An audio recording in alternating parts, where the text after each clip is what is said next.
Le Salon des entrepreneurs de Lyon est le rendez-vous numéro 1 des acteurs de l'entrepreneuriat. Et nous avons la chance d'en avoir 3 sur ce plateau réunis ensemble. On va pouvoir découvrir leur action commune. Alors tout d'abord, Maître Caroline Coursiade, bonjour. Vous êtes présidente de la Chambre des notaires du Rhône, qui assure la représentation des cabinets des notaires, la promotion et bien sûr la protection de la déontologie de la profession. Bienvenue sur ce plateau. Également, Maître Pierre-Yves Joly, vous êtes bâtonnier au barreau de Lyon. Également, promotion et défense de la déontologie. Donc des avocats lyonnais. Ils sont plus de 2000, je crois, sur notre ville. Et enfin, Jacques Moreau, vous êtes président du conseil régional de l'Ordre des experts comptables Rhône-Alpes. Merci d'avoir répondu donc présent. On va évoquer avec vous votre rôle dans la création d'entreprise, alors aussi bien au moment de la création que du développement. Peut-on rappeler déjà vos différents niveaux d'expertise à destination des entrepreneurs? Maître Coursiade. Merci.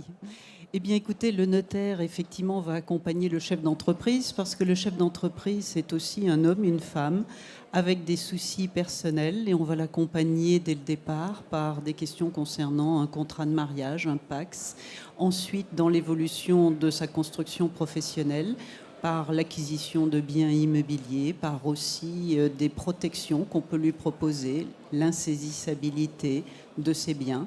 On peut aussi lui parler de mandat de protection futur et ensuite on va l'accompagner dans tout ce qui est cession, transmission familiale, malheureusement aussi succession ou divorce.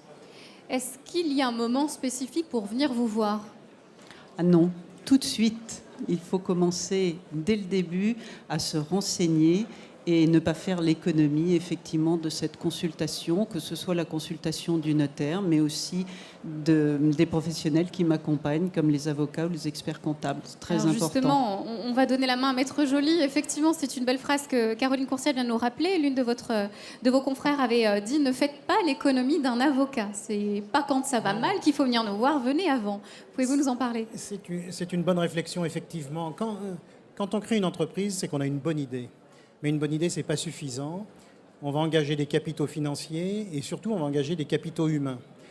Il faut donc aller voir quelqu'un qui va pouvoir vous aider à réfléchir sur le contexte et le pourquoi de la forme de société que l'on voudra mettre en œuvre, du schéma qui sera construit et des précautions nécessaires qu'il faudra prendre. Et c'est là que nos professions sont complémentaires, puisque en fonction des problématiques familiales, des problématiques financières, des associations possibles, soit qu'elles soient durables, soit qu'elles soient éphémères, il faudra des réponses que l'on ne trouve pas forcément sur Internet tout de suite, ou il faudra mettre en place des mécanismes parfois simples, parfois un peu plus complexes, qui permettront au client, à l'entrepreneur, de démarrer dans les meilleures conditions. Est-ce qu'il y a des avocats spécialisés dans tel ou tel domaine? Comment bien s'entourer et bien vous choisir chacun? Il y a des avocats spécialisés. Tout à l'heure, vous avez dit qu'au barreau de Lyon, il y a un peu plus de 2000 avocats. Ils sont même un petit peu plus. Ils sont 2904 depuis lundi matin. Et donc c'est presque 3000, un gros tiers des avocats à Lyon est spécialisé en droit des affaires et en droit des sociétés. Du côté de l'Ordre des experts comptables, Jacques Moreau, là aussi, peut-on rappeler les services qui paraissent évidents? On a l'impression d'être incontournable quand on parle de création d'entreprise ou même d'entreprise avec les experts. Rappelez-nous vos services. Alors, nous sommes avant tout des professionnels de la gestion d'entreprise et nous sommes là pour accompagner nos clients dans la gestion quotidienne de leur entreprise, de leur société. Et ce qui est important, on le disait, et on l'a dit, on l'a répété souvent sur ce salon, gérer, c'est anticiper. Notre rôle est de participer à la mise en place d'outils d'anticipation, d'outils de gestion, pour que les entrepreneurs soient en mesure de prendre les bonnes décisions.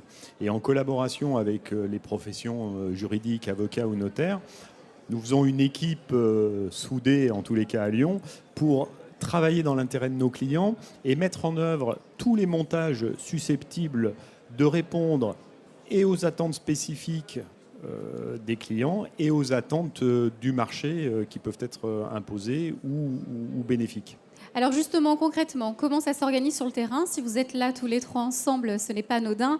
On avait déjà comme idée le site interprofessionnel MEO, donc qui a terminé. Quelles sont les nouvelles actualités, les nouvelles aventures?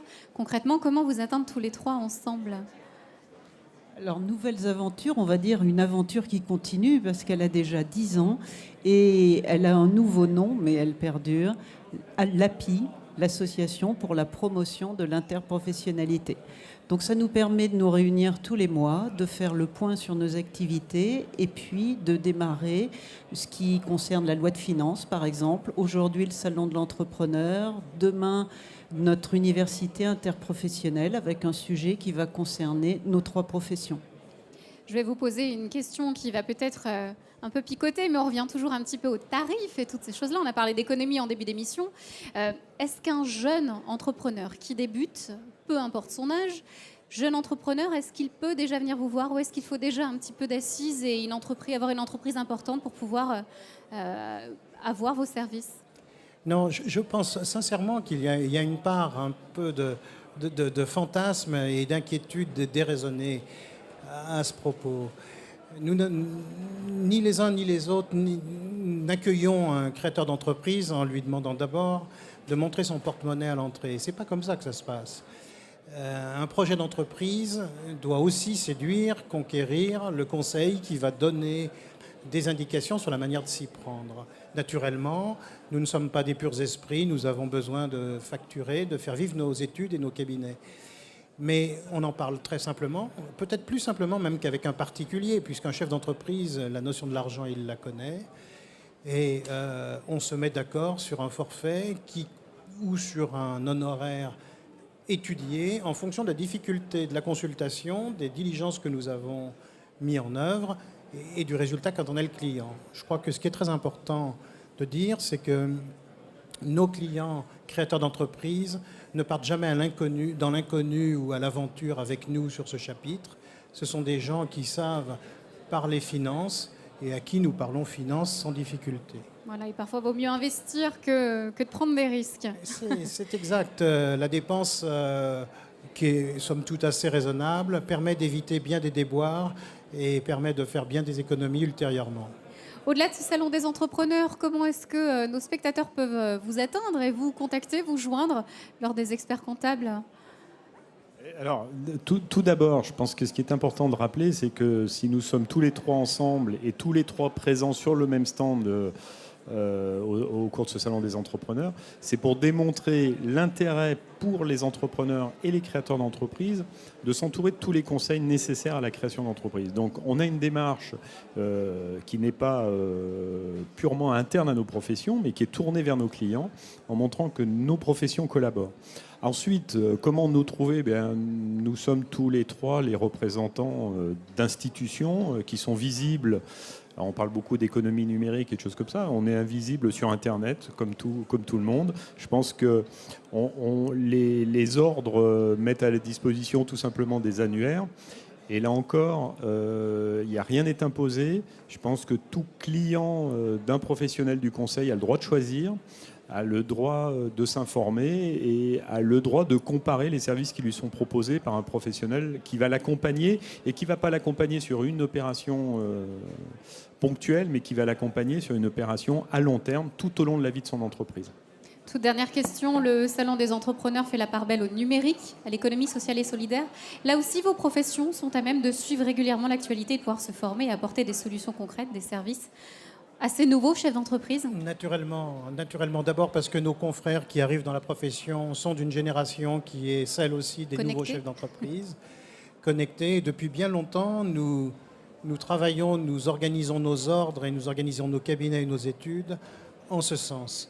Il suffit d'ailleurs de venir nous rencontrer chez nous pour s'en convaincre. Pour signer des actes dématérialisés qu'on appelle l'acte électronique, oui. Aussi. Merci à tous les 3 d'être venus sur ce plateau, Maître Joly, Maître Coursiade et enfin Jacques Moreau. Merci beaucoup, très bon salon.